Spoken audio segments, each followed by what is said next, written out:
Hello, world. Welcome back to another episode of Let Them See Your Mind. Today, we're going to be talking about different areas of social work. So, you want to become a social worker in the UK, right? So, let's dive into the different areas of social work so you can be more pre-equipped than I was, because as I said in my previous video, let's get a job, I just didn't know where I was doing or what the titles were. And so today we're going to go through some of those titles. So sit back, relax, let's go.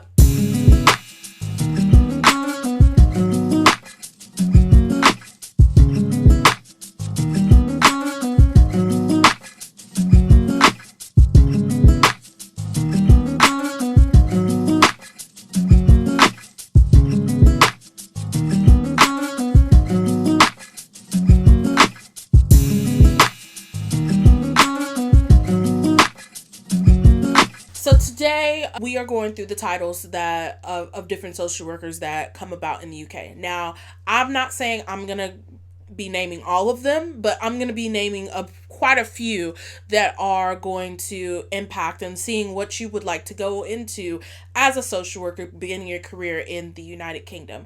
So first things first, let's go to CAS. CAS is Child and Assessment Team. So that particular model, it was my very first job that I came across, and that was in my last job. And so that model may not be in all local authorities and just may be in the one or two or whatever the case may be. But CAS is basically you are the social worker from start to finish. You do the assessment, you do the planning, you do the interventions. If this child goes to court, you are the social worker in the court. If this child it goes into look after, which we'll explain what looked after means a little later, you are that social worker until the case eventually closes. So you do a lot of different things when you're in a CAS model.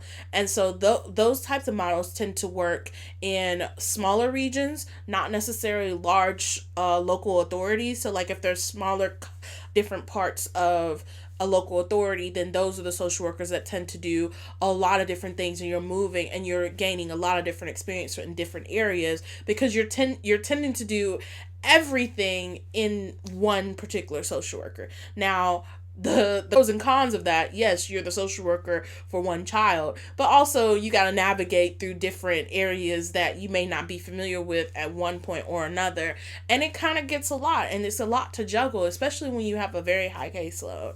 And so CAS is one of those things, if you want to dip in your toe with every single little thing, then that's what it is, and you're a part of a safeguarding team, and you're making sure that a child is being protected, or you are making sure, whether it be on a lower level than what it is for certain children, then you are just making sure that interventions are in place. So that's what CAS is.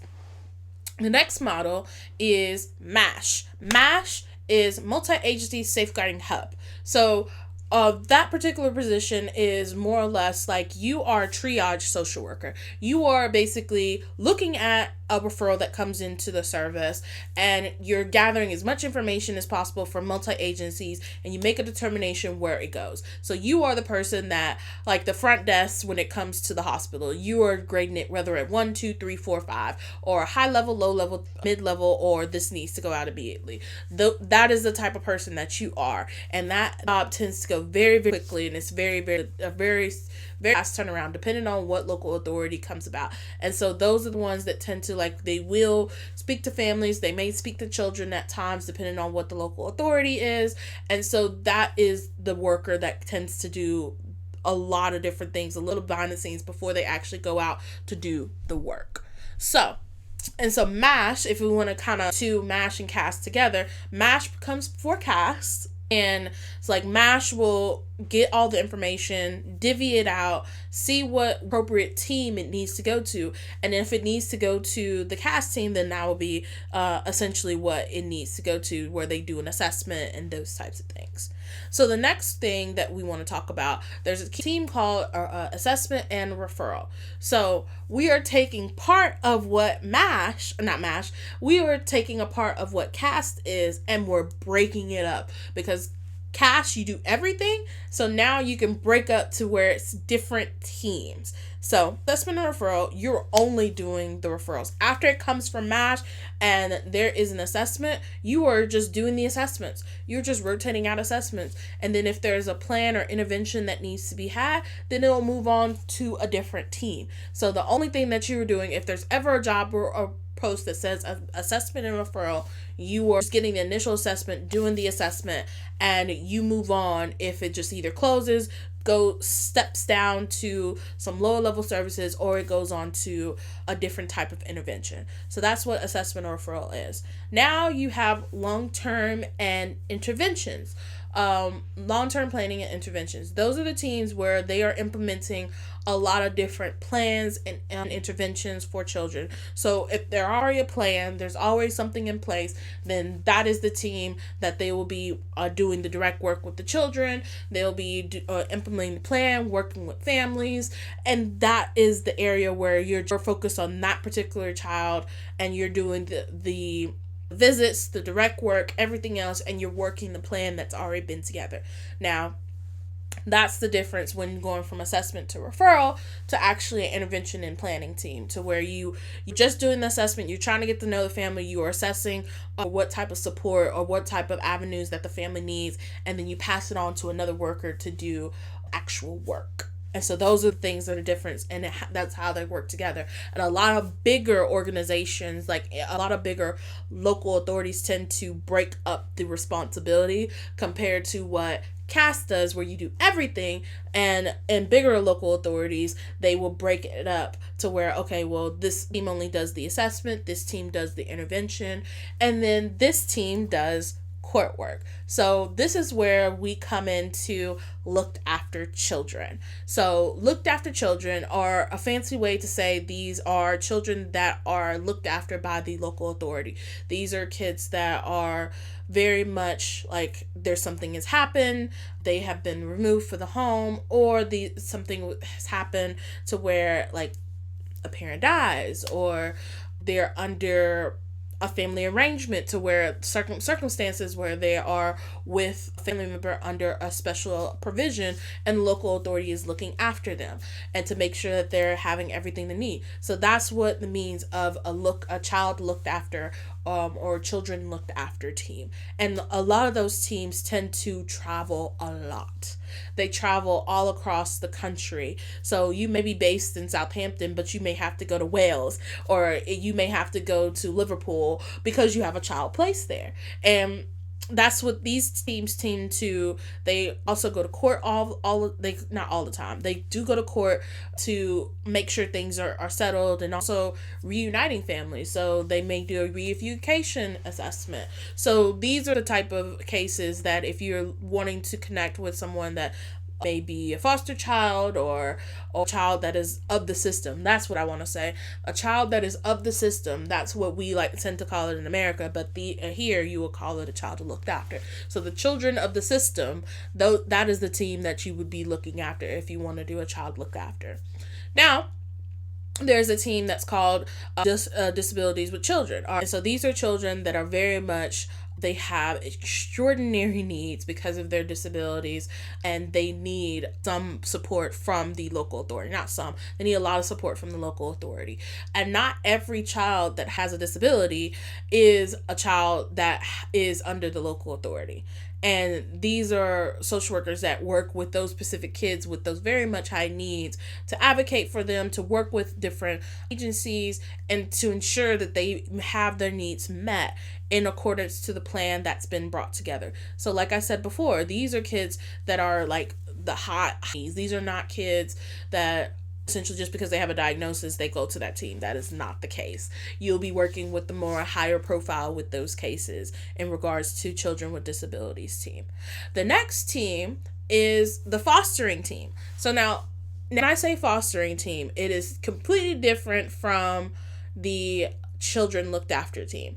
The reason I say that, because a fostering team, you are being a supervising fostering social worker, and you are working with the foster carers. You're not necessarily working with the children. You're working with the foster carers, and you are the social worker for the foster care and not necessarily for the child.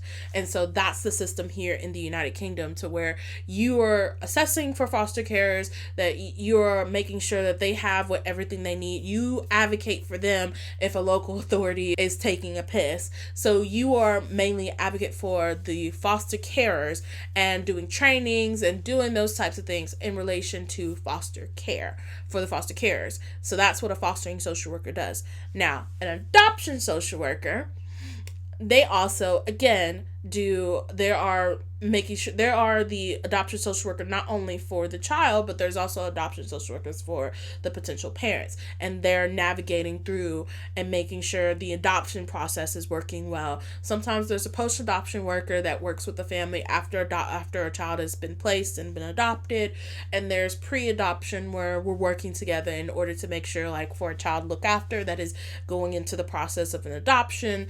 Then those are the types of things that kind of comes about. So yeah, those are the things as far as from an adoption social worker standpoint.